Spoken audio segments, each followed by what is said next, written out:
Like,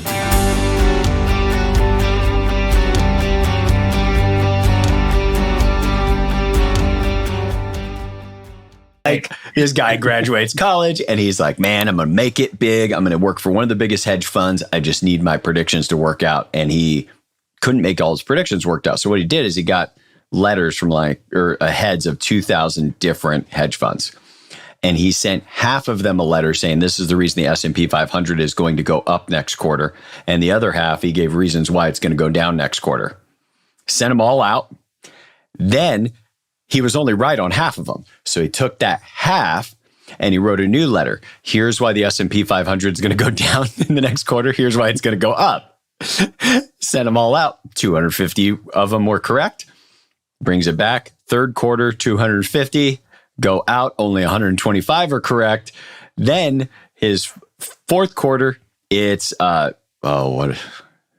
wherever I am on the 500, 250, 125, gets it down to 60, gets it down to the final 20 in the fifth or sixth quarter, goes interviews with them, gets a super high paying job. And all he did was only kept the people in his funnel he was right about.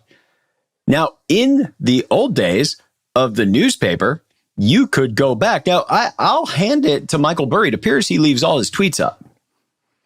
But it is so easy, and it's an old school thing. I was sitting next to a kid in my freshman or sophomore finance class, and he's like, "Oh yeah, there's a big trick." I said, "What?"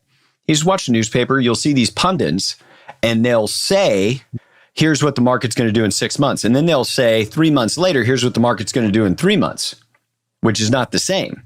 But they'll only point back to their quote that was the one that was accurate.